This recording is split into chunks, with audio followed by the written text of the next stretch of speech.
From Hollywood, California, the Lux Radio Theater presents Errol Flynn and Joan Blondell in The Perfect Specimen with May Robeson.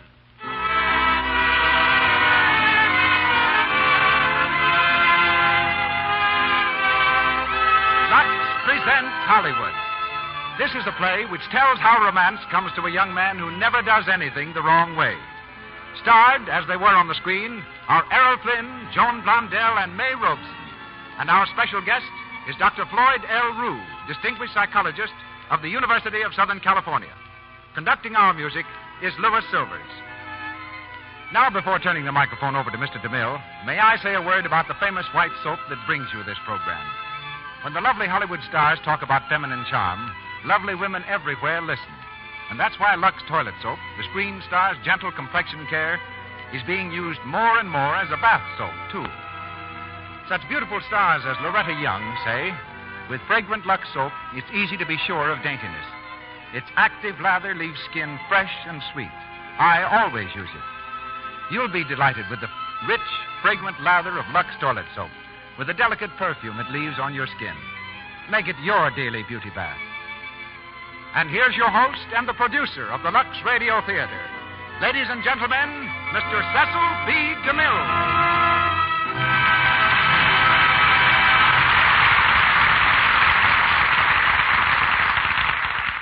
Holiday greetings from Hollywood, ladies and gentlemen. The start of a new year is always a time of adventure. And tonight we bring you an adventurer in the person of Errol Flynn. A constable in the New Guinea police at 17, then overseer of a copra plantation, then columnist for a Sydney, Australia newspaper, master of a trading boat, gold prospector, member of the Australian boxing team in the 1928 Olympics, he's never stopped roving. He hopes to do his next roving on his yacht, the Sirocco II, in the annual race from California to Hawaii. At present, he's starring in Dawn Patrol, Warner Brothers' current success. Tonight, Errol reenacts the same part he played in a previous film hit. He becomes Gerald Wicks in The Perfect Specimen. Joan Blondell is the lovely lady who stars opposite him tonight, just as she did in the picture. Born in New York, Joan spent her first 7 birthdays in 7 different countries, traveling with her father, a noted vaudeville comedian. Her first 22 birthdays were spent in 22 different cities. But Joan didn't troop directly into screen stardom. She ran a dress shop in Texas and worked in a New York bookstore before coming to Hollywood and such sprightly Warner films as her new one, called Off the Record. She's heard tonight as Mona Carter. And that grand veteran of the footlights, Miss May Robeson, begins her 56th year of acting by joining our cast as Mrs. Leona Wicks. And so the Lux Radio Theater opens its 1939 season, presenting Errol Flynn and Joan Blondell in The Perfect Specimen.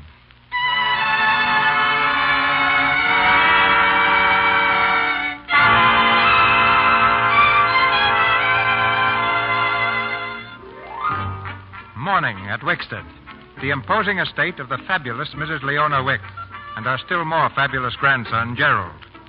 Approaching this Pennsylvania mansion, we see 2 guards patrolling inside the fence with savage-looking Great Danes on leashes.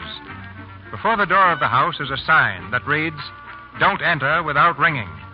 Beside it, another that says, "Don't ring." Disregarding all this, we peer into the Wickstead dining room. Grandma Leona Wicks enters briskly and is greeted by a retinue of servants. A chiming clock is heard as Grandma consults the old-fashioned watch dangling from a chain around her neck. That clock's wrong again. 15 seconds slow. Well, don't stand around like a lot of ninnies. Serve the breakfast. Where's everybody? Where's Mr. Grattan? Here I am, Mrs. Wicks. Of course you are. I can see you, can't I? That clock in the hall's 15 seconds slow. Call the clockmaker. But I really don't... Then get another clock. Yes, Mrs. Wicks. And another thing. I heard a rooster start to crow this morning. Find out who is responsible and dismiss him. Yes. Gerald's sleep must not be disturbed, nor Alicia's. Yes, Mrs. Wicks. Well, where is everyone this morning? Good morning, Aunt Leona. Good morning. It's practically afternoon. Alicia? I don't like your hair that way. Did you sleep well? Like a log. Nonsense. Logs have bumps. Young ladies don't. Where's Gerald? Evidently overslept 30 seconds. Now, don't you be impudent. Yes, ma'am. Alfred?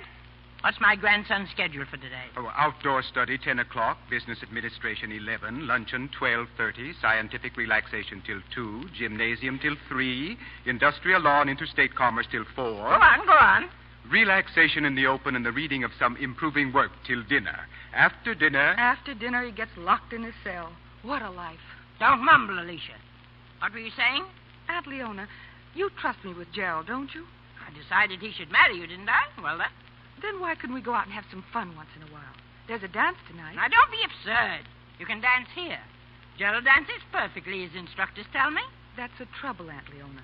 You have him doing everything perfectly. Perhaps too perfectly. Well, what's wrong with that? You should be proud to know that your husband-to-be will soon take his place at the head of the Wicks Utilities. And he'll be the mental, moral, and physical superior of every one of his 10,000 employees. The perfect specimen. Good morning, Grandma. Good morning, everyone. Gerald, you're late. Yes, I'm sorry, Grandma. Just a few minutes. Few minutes? Ha! Empires have been lost, fortunes swept away, because someone was just a few minutes too late. Yes, but Grandma... Gerald, I don't like conversation at the breakfast table. Alfred, Yes, Mrs. Weeks. I don't like Gerald's attitude this morning. It's positively revolutionary. Now, after breakfast, if you will be good enough to accompany Gerald outdoors and see that he really studies.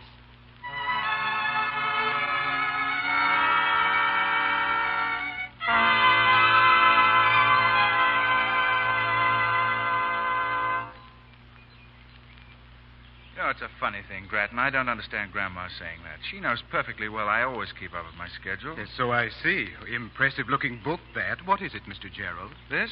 Oh, it's the effect of gravity upon inanimate objects. Very interesting. Oh, a little beyond me, but then I was never a conditioned baby like you were. What? Hello? What's that? Sounds like a tractor. Oh, yes, that's what it is. There's some work to be done down by the fence. A new man was hired yesterday, a young man named Jink, I believe. A new man? Well, I don't understand that at all. Of course, I know there must be employment for everybody, but Grandma knows perfectly well I know how to run a tractor. 6 years of motor mechanics, and she won't even let me put it into practice. Someone had to pick the cotton. Someone had to plant the corn. Oh, no, no, no, no, no, no, no, no, no. That's why darkies were born. Hey, Jim. Mona! What are you doing in there, brother mine? I happen to be working here, sister mine. I'm running a tractor. Now stay on your side of the fence. All right. Now listen, my darling brother. I've been looking all over the place for you. I've got a real job for you, Jink. That bridge span at Providence. They want an engineer, Harvard man with experience, and possibly not too bright. Yeah. So you'd fit perfectly, darling. Don't give me that. You don't care where I work. How did you know I was here, Mona? Well, I figured when a man gives up a job as supervising engineer to be a jockey on a plow, there's a reason. You know, you shouldn't leave romantic summer resort letters lying around. And can that Alicia gal steam up a wicked fountain pen? Oh, who is she, Jink? She live here? I ought to sock you one, sis. Now beat it before you get me fired for talking to strangers. Not till you tell me. I don't intend to. You think I want old Wickstead down on my neck? Wickstead? You mean the Wickstead? Where the heir to the Wicks millions is being scientifically developed into the first Superman? The perfect specimen? This is the place. Oh, do you suppose I could see him? Oh, Jink, please take me inside and introduce me to him. You can do it. Nobody can see him. Nobody? Nobody. Want to bet? Now listen, Mona, for Pete's sakes. Hey, where you going? I don't know. Maybe have tea with the perfect specimen.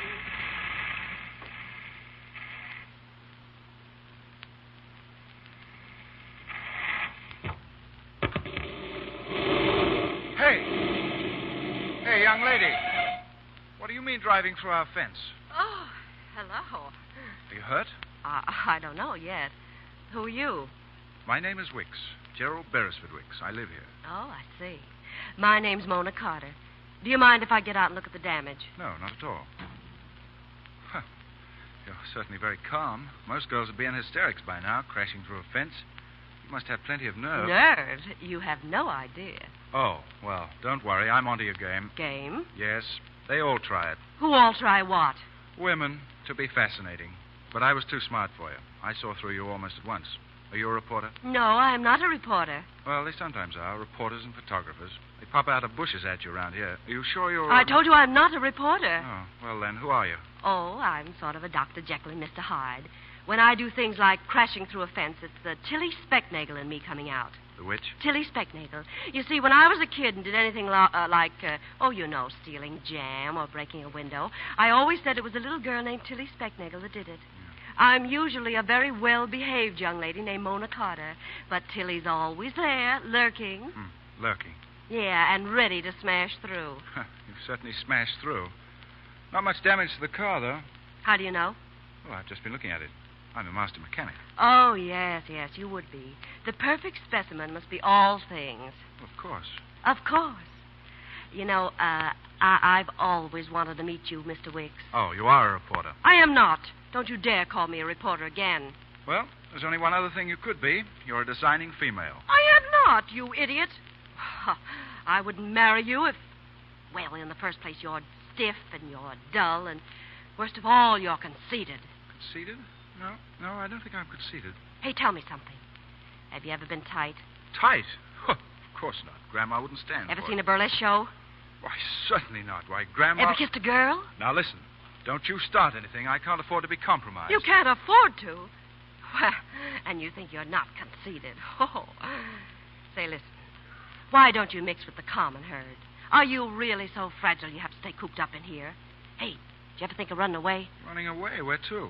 Nothing ever happens here or anywhere else that isn't dull or boring. There's almost nothing. Would you care to stay a little longer? Oh, you're unbending. Well, I'll stay for a minute. I feel as though there's something Tilly wants to tell you. What's Tilly want to tell me? Windmills.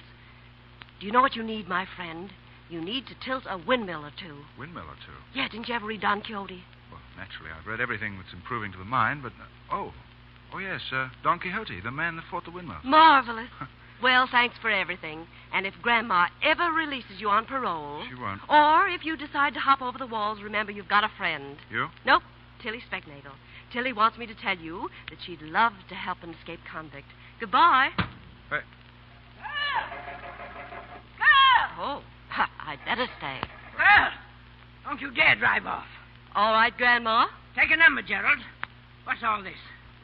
It's an accident, Grandma. Whose accident? Well, this girl's. What girl? Why did she do it? Why wasn't she killed? Anyone as stupid as that? Who is this young female? Mona Carter's my name, and you, I suppose, are Grandma. You're not supposed to suppose anything. What are you doing here? I know. She's got designs. No, she hasn't any designs, Grandma. It was an accident. She's good looking, isn't she? Well, And so your Grandma, Gerald? well, yes, I suppose so. She Well, is. there you are, then. She's got designs. Mr. Grattan, pick a number. I took it, Mrs. Wicks. Take it again and look at the license. Now, this is all very unpleasant, miss. I'll have to see your driver's license, please. But, officer, I didn't know the light was red. You see, I'm colorblind. Your license, please. Here you are. Now, girl, what have you got to say for yourself? Why, I didn't know it was allowed. What was allowed? For anyone to talk but you. Oh, But since I have the chance, there's one thing I do want to say to all of you, and that is, goodbye. It was nice running into you. Oh, look, wait. Don't go through that fence again. Stop. Dear.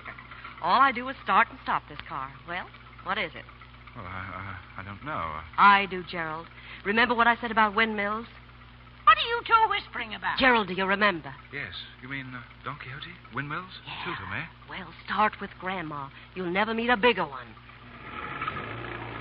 Goodbye. And remember about Tilly Specknagel. Yes. Goodbye. I never.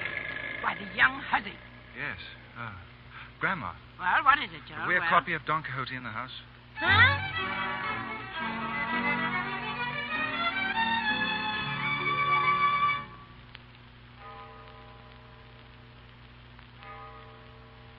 Darling Alicia. Jink, stop. You can't do that. You can't kiss me. Well, I did. And I'm going to again. Oh, Jink, please. You mustn't. Oh, why not? Because I like it so much. It isn't fair to Gerald. It's bad enough I sneaked away for a moonlight ride with you. Oh, I've got to go in now. Now, listen.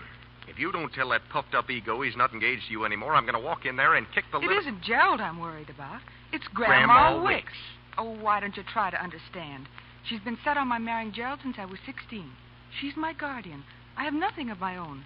If she cuts me off, oh, I have to marry Gerald. Alicia, are you in love with that Gerald Squirt? Oh, he's not a squirt. Are you... Look who comes around the mulberry bush, the mulberry... Who? It looks like young Master Wicks himself.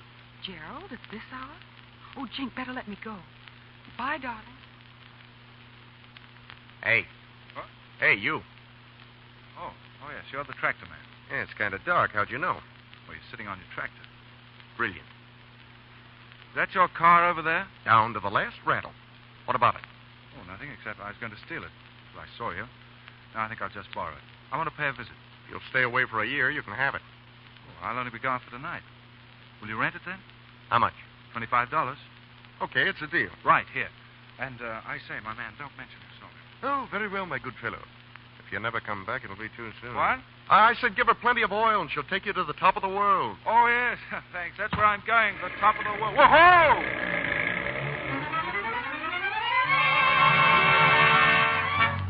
Now, Mrs. Wiggs, please don't get excited. Don't get overwrought. In other words, compose yourself. Oh, shut up, you idiot.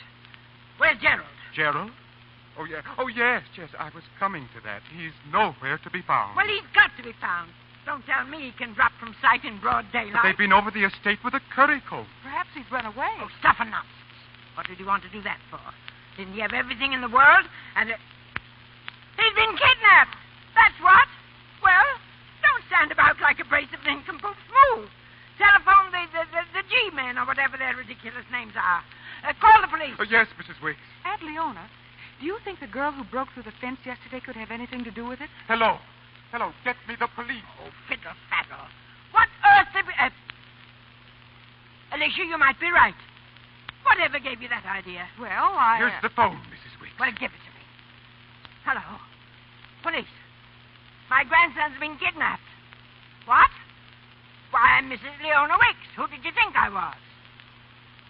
No, I haven't any photographs. What does he look like? Well, male, 6'1". Now, look here. Don't give me any of your impertinence. You find my grandson.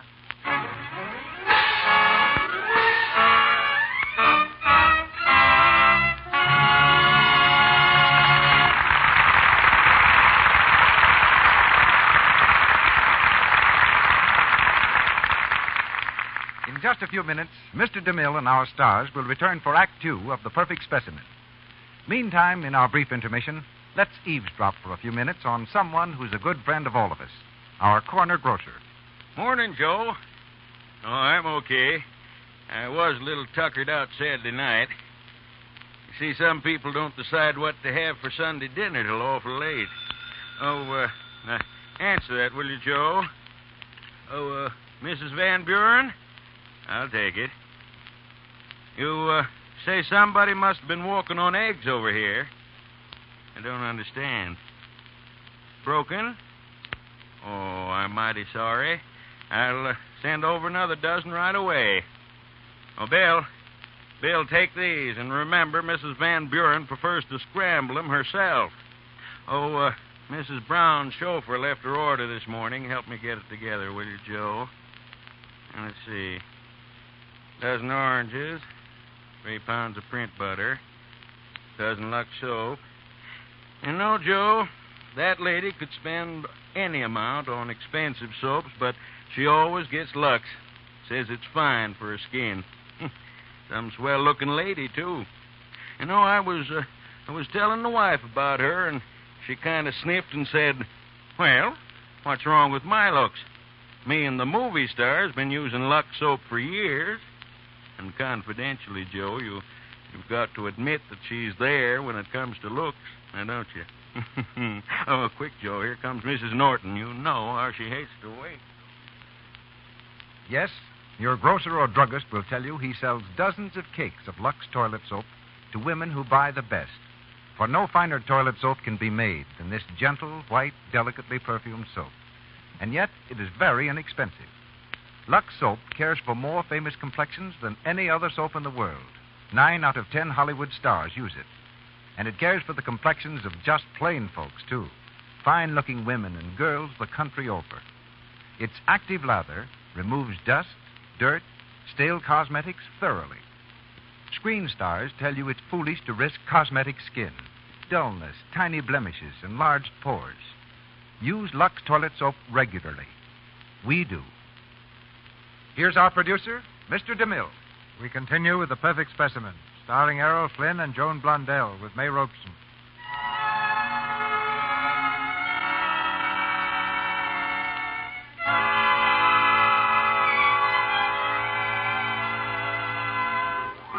sunset that same day, the outskirts of the town of Barrisfield.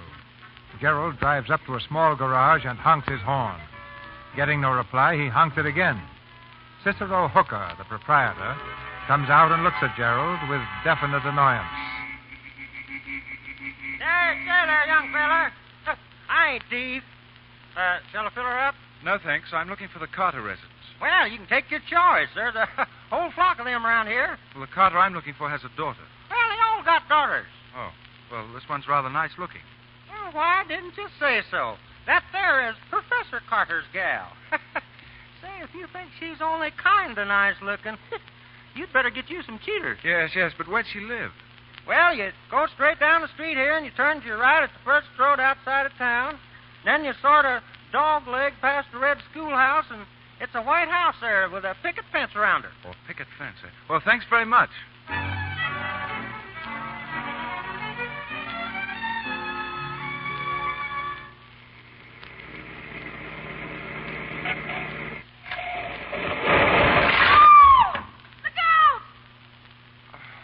Hello. Oh, it's you. Yes. Does a girl by the name of Tilly Sprecknagel live here by any chance? Right through our fence. I didn't think you had that much nerve. No? Well, I saw something on the porch that interested me. There was a girl reading on a front porch. Might funny. Funny. Say, tell me, how did you bust out of that Bastille? Oh, through that hole you made in our fence. I stole Grattan's address book out of his pocket when he was asleep. Now I'll never remember your name or where you are. He never remembers anything anyway, so... I beg your pardon, my dear, but... Father, this is Mr. Gerald Beresford Wicks. Gerald, my father, Professor Carter. How do you do, my boy? Oh, how do you do, sir? I want to apologize. Not at all, not at all. Always glad to have Mona's friends drop in. Oh, I mean, I want to apologize about your fence. You see, Father, Mr. Wicks had an accident. Something happened with his steering wheel, and he ran through the fence. Oh, yes, to be sure. How unfortunate. I must apologize to you, Mr. Wicks? Mr. Wicks, for Yes. the fence being in the way. Oh. I can see now that it is a distinct menace to public safety. I shall have it removed. Don't mind Dad, Gerald. You know he's terrifically famous, aren't you, Dad? Yes, indeed. He's a horticulturist. The King of Sweden gave him a medal for, what was that for, Father? For my study of the cytological detail in the development of the zygota of the Coleochaetae. That reminds me. The lily bulbs that Professor Mannheim sent me from China came in on the 10 o'clock local. They're at the station now. You will pardon my excitement, but these are genuine Tonghwas. Most rare. Tonghwas, not the Tonghua from Yuanqiang Valley? Why, they'll have to be set out immediately, sir. The perfect specimen sees all, knows all. What were you saying, my dear? Oh, about the bulbs, Dad. You want me to drive down and get them, don't you? Would you mind? Of course not, darling. Come on, Jerry. Jerry. Oh, me? Yes, of course. Goodbye, young fellow. I'll have that fence removed first thing. Oh, thanks. Well, you know, Tilly, I must say your father could give Grandma a lesson in how to act when strangers come crashing through their fences. He could give her lessons in anything. Say, do you know what you called me back there? No, what? Well, you called me Jerry. Would you mind still doing it? You see, I've never been called that before. Why, yes, I'd be glad to. Hello, Jerry. Oh, hello. Thanks. Would you like some music, Jerry? The station's still a way off, Jerry. Thanks.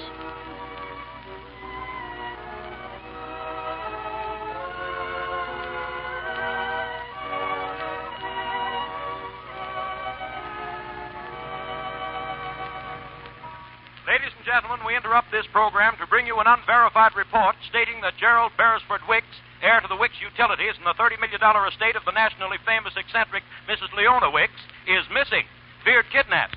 Young Wicks, known the country over as the perfect specimen, disappeared at an early hour. I think another station would be better, don't you? So Grandma Wicks has unleashed the bloodhounds already. What are you going to do? Well, I'm not going to let myself be hauled back there like a runaway schoolboy. I'm going to stay out as late as I like. Bravo. Yes, that Don Quixote. He was the one. Courage. Even if the world laughed at him, he didn't care. Oh, let him laugh at me, too. I don't care either. Say, Jerry, it may be just head noises, but I think somebody wants to pass. What? Hey, that truck's on top of us. Jerry, get off the road. Jerry, that big ape's almost knocked us into a ditch. What's the idea, punk? What's your idea, you big chump, trying to run us into that tree? Say, you can't talk to Pinky like that. Quiet down, Clarabella. Now, listen. You keep out of this, sister. You wouldn't be the first day my smackdown. Oh, now, look here, my man. You can't speak that way to a lady. My man? Don't you mind, man, me, a stuck-up squirt for 2 cents. I'd pop you in a push. Well, you're making a big mistake, Mistake, can't step on here. Jerry, you can't fight him. Come on. Well, remember, my man, I didn't want to spar with you. Spar? Come on, I'll mop up the ground with you. You know, you ought to keep your chin covered and lead with your left, like this. Sorry I had to do that. Grandma, I think you've got something there. I hope I haven't hurt you seriously. I'll help you up. Pinky, are you hurt? I'm murdered. Oh. Listen, I'm sorry, guy. You know you got a punch there. Oh, thank you. My boxing instructor, ex-champion McGraw, used to tell me that. I believe he expressed it to kick like a mule. Yeah, he must have had some terrific mules.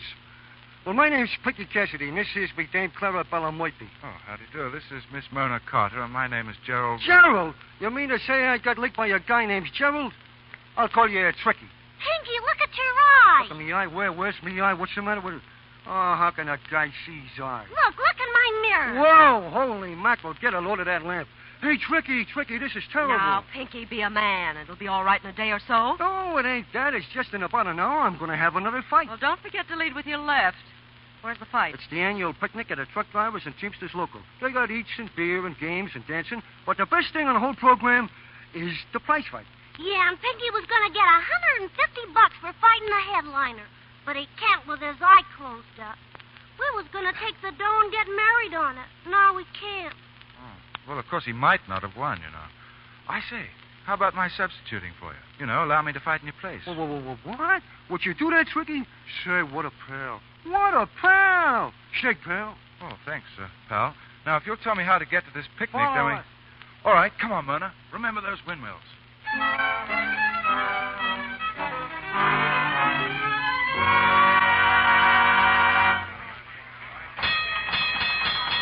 Ladies and truck pushers,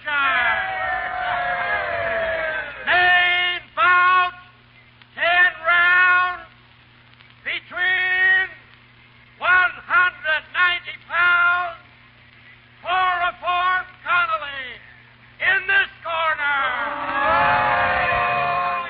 and 165 pounds, Tricky Berry, in this corner.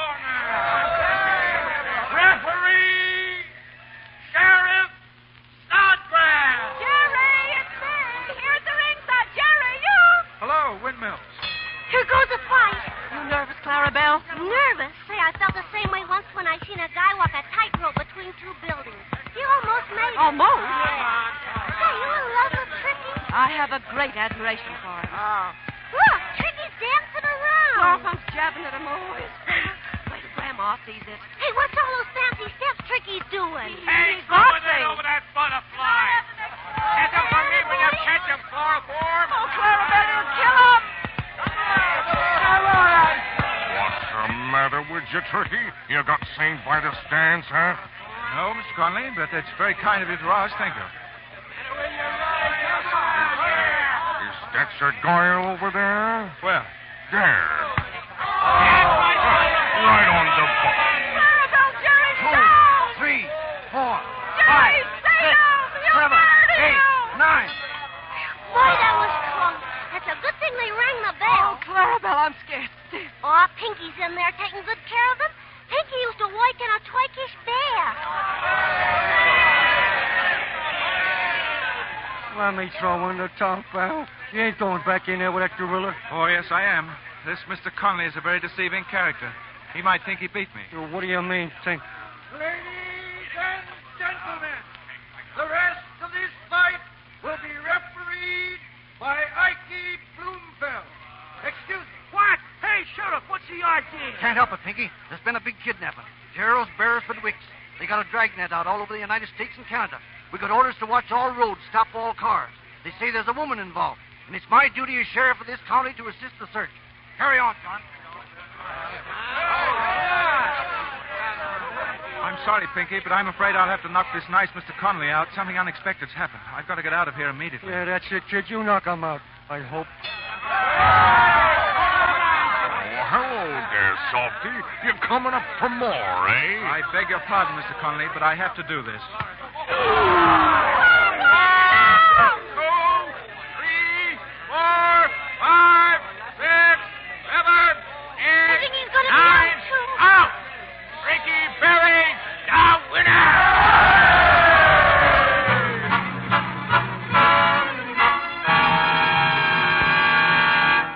150 smackers.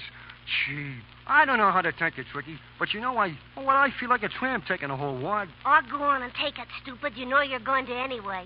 Say, Tricky and Mona, why don't you stick around a while and maybe have a dance or something, huh? You ought to see me and Pinky dance the Scranton Bounce. Oh, that's very tempting. But confidentially, I don't think I can. No, you see, he's wanted by the police, and if he doesn't get away, you know what's... Yeah, taking it on the lam, huh? Yes, on the lamp. Well, Pinky, goodbye. It's a pleasure knowing you. So long, Palsy. Goodbye. And Tricky, if you ever get to Sing, will you send us a... Where to now, Jerry? Well, that depends what's on the radio. There ought to be a flash any minute. Special bulletin. Here it is. A woman is under suspicion in the kidnapping of Gerald Wicks, the perfect specimen. Seen yesterday afternoon just before the kidnapping, her identity is still a mystery. The Department of Justice has released this description of her. Suspect number 1, female, white, 5 feet 2 inches, 108 pounds approximately, eyes blue, teeth good, hair blonde, good looking. This suspect has an assured intriguing Well, that's enough of that.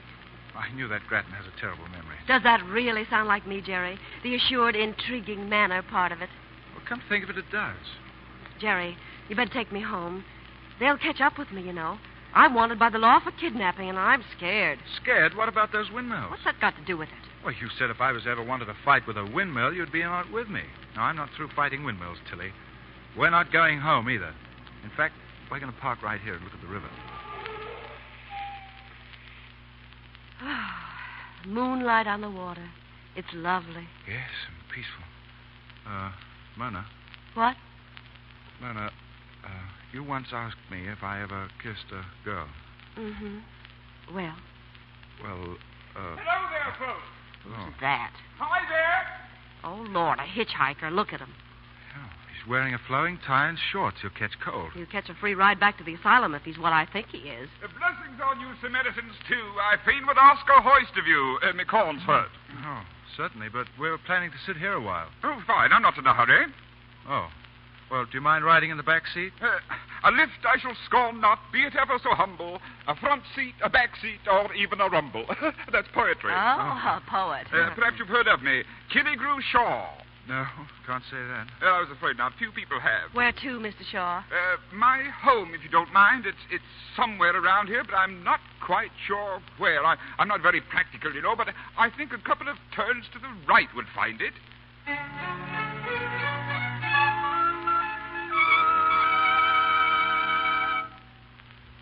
Very kind of you to ask us in, Mr. Shaw. Yes, the sandwiches were lovely, but we really can't stay. My house is yours, 'tas yours, 'tas yours. Do you happen to know what 'tas yours means? I use it a lot and never knew what it meant. You know, it's a great honor to entertain you. What are the names? Oh, Berry, Mr. and Mrs. Tricky Berry. Mr. and Mrs. A. Well, that will fix the blanket situation fine. Now, I have an extra sleeping porch and a bedroom in there. Of course, the bedroom's just been painted. You can take your choice. Oh, no, but wait. No, I don't think We've got to, Jerry. What else could we do? Where could we go? Well, thanks. Fine. Well, good night. Good night. Parting is such sweet sorrow that I must say good night until the morrow. Shakespeare. He stole it. Good night. See you in the morning. Well, Gerald, I'll flip you for the sleeping porch. Oh, never mind. How dare you say you were married to me? Why, what would Grandma say? Oh, I knew it. Good night. You may find the paint pretty fresh, but you'll probably have a solution for that, too. Good night. Don't slam any doors on me. Hey, what did you do? I locked you in, that's what I did. Didn't Grandma always lock you in? How dare I say I'm married to you indeed? Who wants you? Mona. Who'd have you? Mona, They ought to give you back to the Indians. Mona. You have no sense of humor at all. You can't even take a joke. And that's what it would be like, married to you, a joke. Mona, I can't breathe in here. I can't breathe.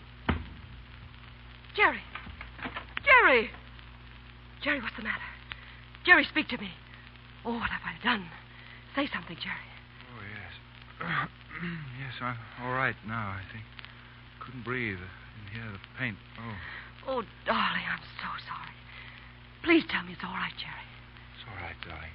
Oh, my darling. Alicia. Alicia? Why, you... Good night. Oh.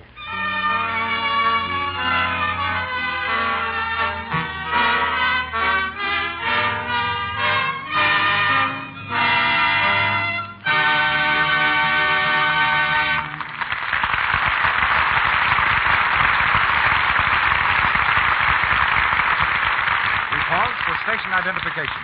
This is the Columbia Broadcasting System.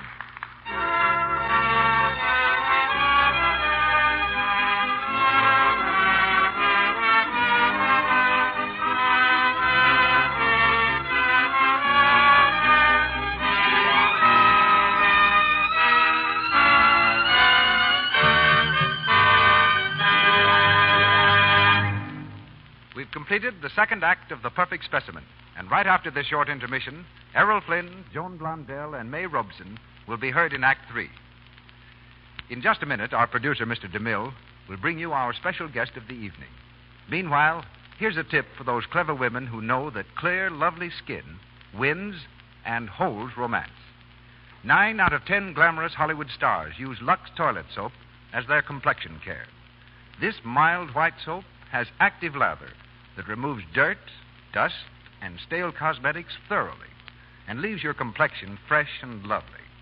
Use Lux toilet soap regularly. Before you renew makeup, always before you go to bed. Now, Mr. DeMille. In a world where perfection is rare, a person as superlative as the Gerald Wicks of our play deserves a little investigation. So we've called in Dr. Floyd L. Rue, Associate Professor of Psychology at the University of Southern California. In his field, Professor Rue is somewhat of a perfect specimen himself. During 1938, his book, Psychology and Life, was the best-selling volume of its kind in the world. Thanks, Mr. DeMille. But before you scare your listeners into thinking that I have a 3-foot beard and use words even longer than that, please let me say that I don't read palms, feel bumps on the head, or attempt to cure fallen arches.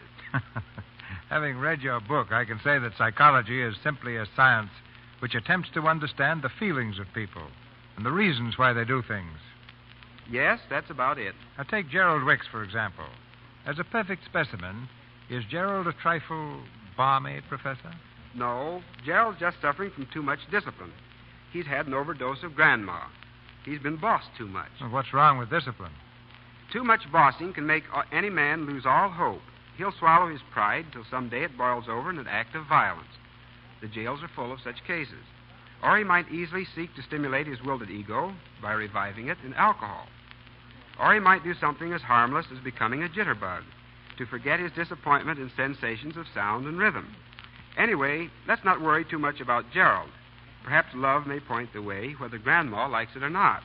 In any case, Act 3 will tell us. Well, do you think love is the solution for all human unhappiness? Not for all, but the right kind of love can go a long way to help. By the right kind, I mean the enduring kind of affection that involves cooperation between life partners and the surrender of certain selfish habits. The Casanova type of lover, who hurries from one girlfriend to the next, is trying to escape unhappiness in love, just as the drunkard attempts to escape it in alcohol. Neither method works. True love teaches us to sacrifice and to consider the feelings of others. It gives us no time for self-pity. And self-pity comes close to being the greatest single cause of human unhappiness. Well, are there any qualities in a man, Professor, that will never come to the surface unless he's lucky enough to find exactly the right wife? Let me answer that by saying that there's no woman capable of turning her husband's stupidity into genius. But she can certainly help him to keep from showing it. She can, for example, make the timid soul feel important. His job may be menial, but if he's appreciated at home, he'll feel that life's worthwhile and that he has something to work for.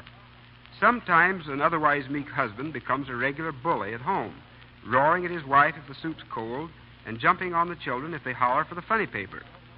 On the other hand, a clever woman can show a conceited man the way off his high horse without his even knowing it. She can teach the spendthrift the pleasures of saving and the selfish man the joys of giving. You seem to know all about happiness and marriage. Don't you psychologists ever quarrel with your wives? We're human beings first and psychologists after. The answer's a humble yes.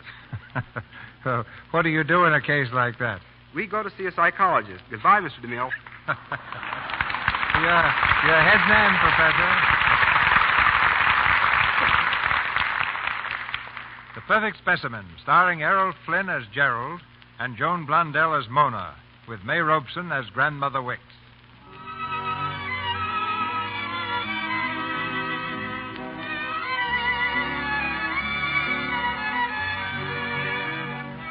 It's the following morning.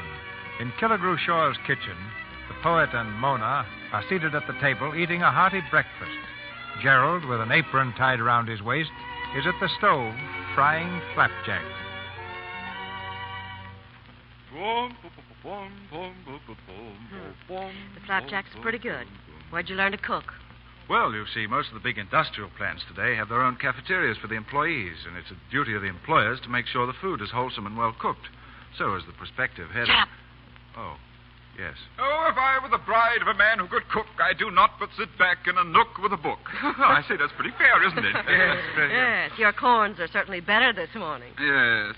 Too bad you folks can't stay. I'd be glad to engage you, Mr. Berry. $100 a month and board, nothing to do but cook. Oh, it's very kind of... Oh, no, but there is something you could do for me, though. Oh, it's already granted. What is it? Well, we're rather short of funds. Do you think you'd cash a small check for me, say $50? Oh, delighted. I like to cash checks for my friends, though they're seldom any good. I'll get the money while you make out the check. Faith in my friends I'd quickly renounce if ever their checks were refused to bounce.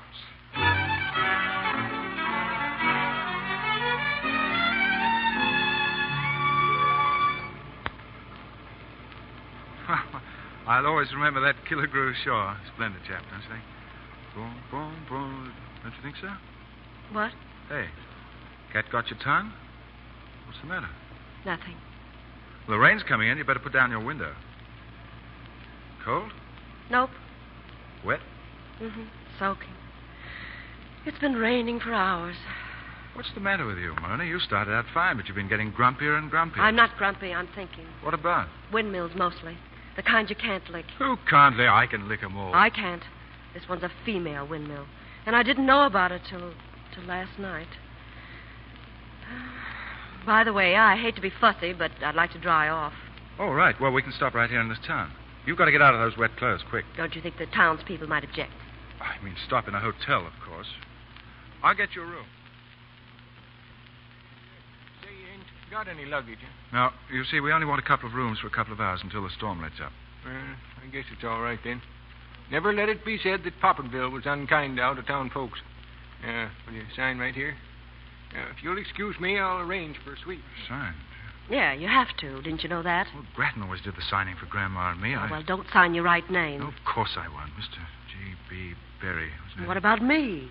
I can't sign my right name either. I mean, this as much as you are, even more. I'll put you down as my wife.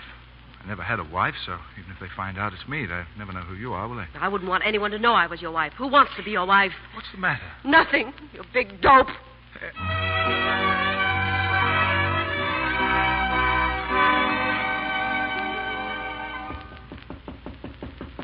Who is it? Me.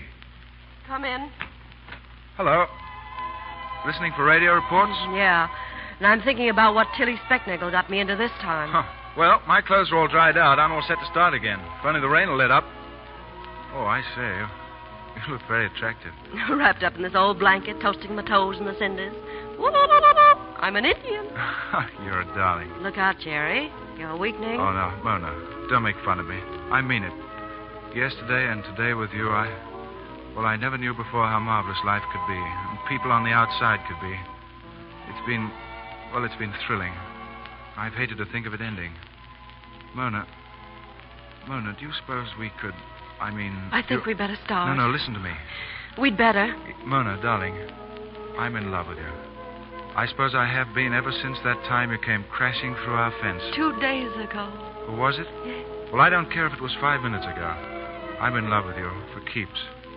And you, Mona, do you care? Care? Oh, dear, darling Jerry. Ladies and gentlemen, this program has been interrupted at the request of the Bureau of Investigation of the Department of Justice, which is now engaged in a relentless search for the kidnappers of Gerald Beresford Wicks. The last person to see the missing heir was his fiancée, Miss Alicia Brackett. Stand by for further announcements on the Wicks kidnapping. Well, that's that. Now, if you let me get dressed, you can go home to Alicia. But, Mona, I'm in love with you. You're engaged to her, aren't you? Yes, but I... And last night, when you were half-conscious, you called her name. I did? You sure? Yes, I'm sure. Oh, so that was the windmill you said you couldn't Yes. make. I'd forgotten about her for the moment, but Gerald, I really meant what I said about caring. But what? Oh, nothing.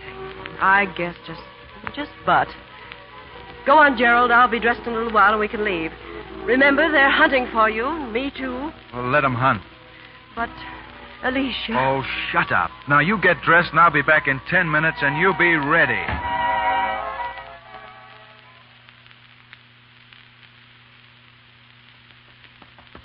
Whoa, Mona. Mona. Oh, I don't think I'm going to marry you. You'll take too long to dress. Hey, Mona, it stopped raining. We better get along. Mona, hurry up.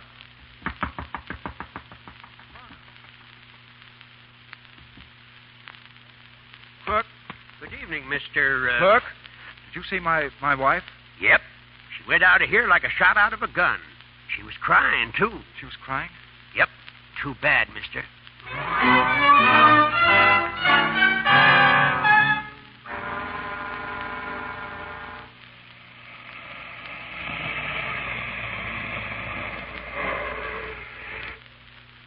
Good morning, Professor Carter. Good morning. You can dump it, let me see. Dump it behind the garage. The what? What's that? Aren't you the young man with the fertilizer?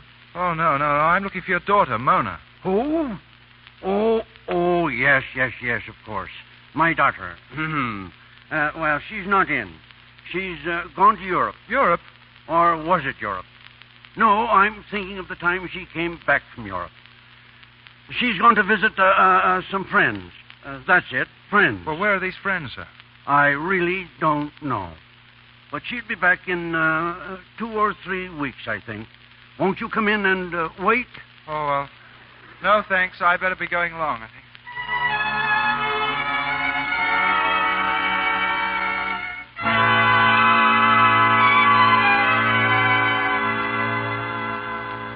And the net is being drawn closer in the nationwide hunt for the missing heir. The search for Gerald Wicks, being conducted by the police and Mrs. Leona Wicks, the heir's grandmother, is at last beginning to bear fruit. After almost 3 weeks, several witnesses and suspects have been rounded up by Mrs. Leona Wicks, and their alibis being carefully checked by the police and Mrs. Leona Wicks. An early hour solution to the mystery is promised by the police and Mrs. Leona Wicks. Hello. Just a moment, please. Hello. Oh, phones. They're always ringing and nothing ever happens. Hello. What? Oh, my, you don't say. Why, isn't that interesting? Oh, yes, come by all means. Goodbye. Who was it? A Pennsylvania hotel clerk with a mysterious story. He's coming here. He says that somebody registered there as man and wife. And then he said something about the Pennsylvania state law. Another crank. I don't know why I tolerate such stupid people around me. Hello? What's that? The Bank of... Yes? Yes, go on.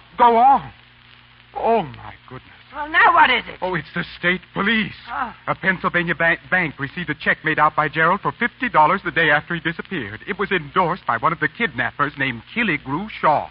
They're holding him for instructions. Instructions? What do they want instructions for? Have him flown here at once.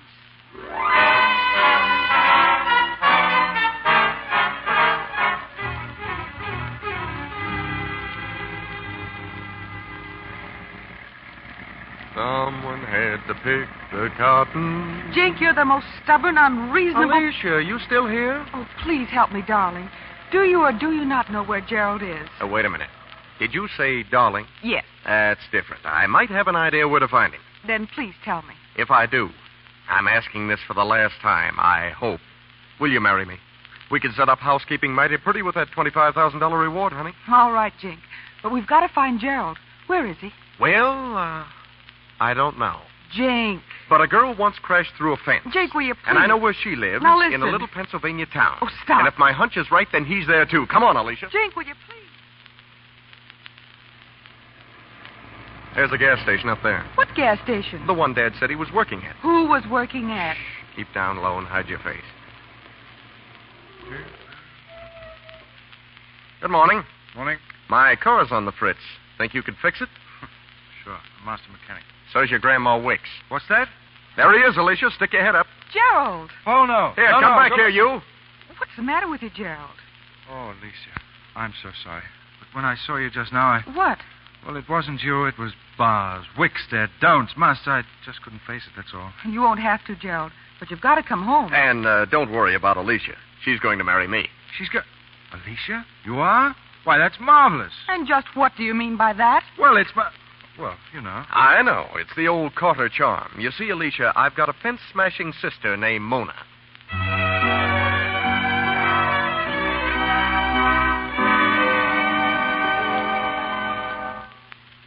Is this man mad?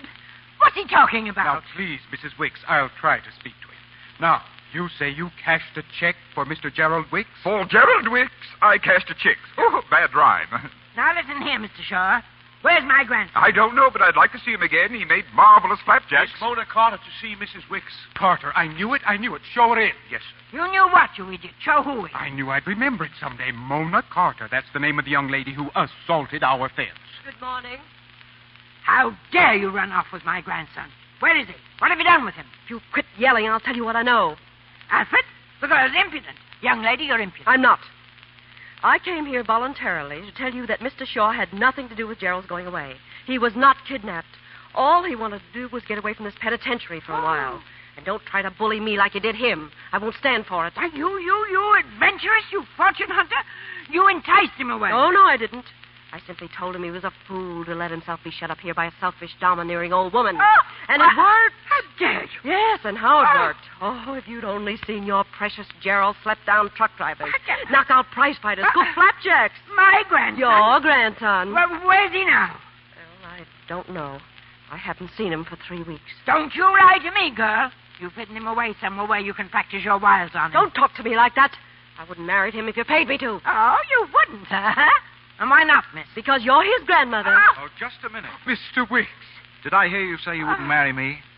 And I meant it. It's Mr. Wicks. Oh, good. Gerald, where have you been? Hello, Grandma. And why are you wearing those awful clothes? I'm a $30 a week garage man, Grandma. How do you like the improvement? Improvement? Don't flatter yourself. You look the same silly idiot you've always been and always will be. Oh, but, Grandma... Gerald Wicks, if you think... Windmill, Jerry. Quiet. Now, the first thing you can get through your head is, Mona Carter, you're marrying me. I am not. What about Alicia? Alicia's marrying your brother Jink on the reward money. What? Yes, and you're marrying me, understand? Not if you were the last man in the world. In the first place, I can't stand your family. Especially this old tyrant. Who's the tyrant? You are. You calling me a fortune hunter. I wouldn't marry that pet lamb of yours if he had $50 million. I suppose he isn't good enough well, for you suppose right. Of all the colossal brass. Now, let me tell you, young woman, you're marrying Gerald. And that's that. Grattan, bring me that envelope. Yes, Mrs. Wicks. Quiet.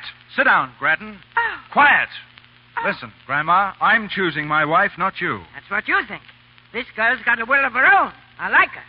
She's no milk and water, shally-dally, flip-flop, weather vane like Alicia. Here it is, Mrs. Wicks. Now, here it is. You see that? What? The hotel register. That's where you registered yourself and this sassy... Mona's my name. My name's Mona, as man and wife. And here is a copy of a Pennsylvania law passed in 1827 and never appealed or amended. You want to hear it? Jerry, maybe we better. All right. If a man or woman do jointly and before competent witnesses publish and acknowledge themselves to be man and wife, and in addition, if one or both do by written record under whatever name attest this status, this shall does constitute a legal article of wedlock, and so may be registered and recorded. Oh, there, young lady. You try and get out of that. Well, what are you standing there for, Gerald? Go on, kiss the bride. Go on, go on. Oh, Mona. Hey, what was that for? For taking orders again from her. Hey, Mona, where are you going? Come back here. So, you slapped me. Go away. I'll slap you again. This is a fine way to start our married life. We're not married? Oh, yes, we are, according to heaven Pennsylvania knows, law. heaven On what knows grounds? I'll get a divorce. That you don't love me? No. Then you do, don't you? Well, you needn't be so brutal about it. Yes, I do. Well, that's all I wanted to know. You still want a divorce, darling? Well, as an old-fashioned girl, I don't believe in him. Oh, but Jerry. What? I was so frightened. Of what? Grandma? I should say not. I was frightened that you never would find out about that old Pennsylvania law.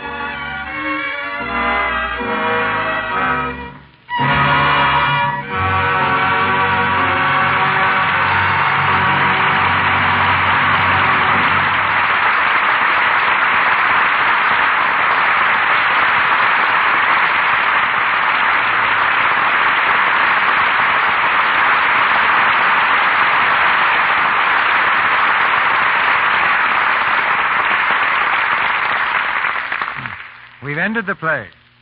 And now let's talk to Errol Flynn and Joan Blondell, who made the perfect specimen perfect. Miss Blondell, incidentally, belongs to perhaps the oldest family of actors in the world. Did you know that, Errol? Yes, I've heard that, sir.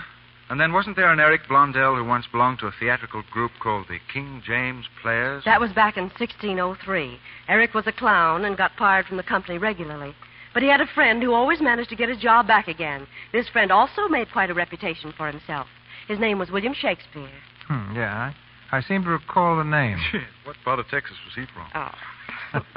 Anyway, Joan, who was the first Blondell to clown for American audiences? Probably old Uncle George. I have a copy of a program dated 1783 telling about a party George Washington gave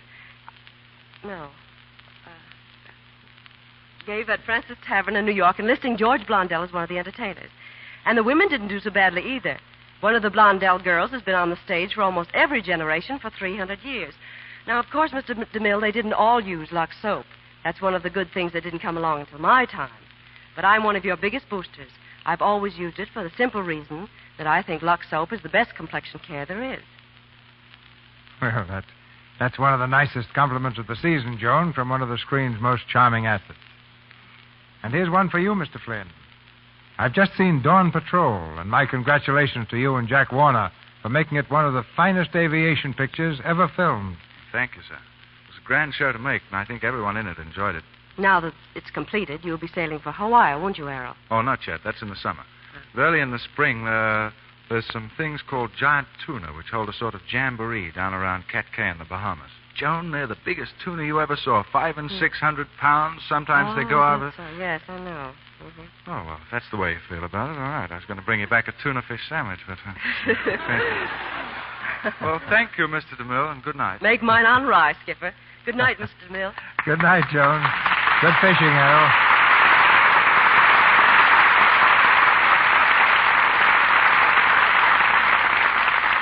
A dramatic event of unusual importance comes to this theater next Monday night. And in a moment, Mr. DeMille tells you all about it. The original story, The Perfect Specimen, was written by Samuel Hopkins Adams. And in its cast tonight, you heard Byron K. Folger as Alfred Grattan, Lindsay McHarry as Killigrew Shaw, Alma Lloyd as Alicia, Clem Bevins as Professor Carter, Eddie Waller as Sheriff Snodgrass, Ross Forrester as Pinky, Gay Seabrook as Clarabelle, Billy Bletcher as Conley, Frank Nelson as Jink Carter, Lou Fulton as Hooker, Earl Ross as hotel clerk, Lou Merrill as announcer, Bob Burleson as referee, and Edward Marr as butler. May Robeson's new Warner Brothers picture is They Made Me a Criminal. Louis Silvers appeared through courtesy of 20th Century Fox Studios, where he was in charge of music for the new film, Kentucky. Here's Mr. DeMille. Every once in a while, a play comes to the screen which is lifted by sheer brilliance and dramatic power out of the field of entertainment and becomes an unforgettable memory. Such a play we've prepared for next Monday night, Mireling. The story of a love greater than a kingdom, a devotion that triumphed even over death.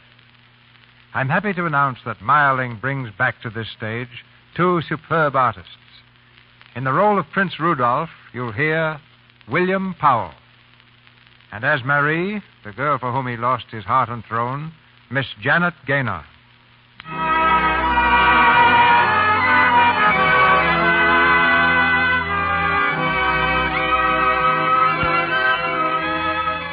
Our sponsors, the makers of Lux Toilet Soap, join me in inviting you to be with us again next Monday night when the Lux Radio Theater presents William Powell and Janet Gaynor in Meyerling.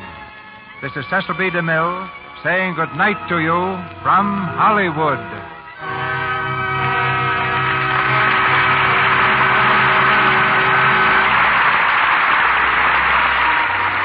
Tonight's presentation, ladies and gentlemen, came to you with the good wishes of the makers of Lux Toilet Soap, the complexion care preferred by 9 out of 10 of the lovely Hollywood screen stars. This is your announcer, Melville Ruick, bidding you all good night and wishing you a very happy New Year. This is the Columbia Broadcasting System.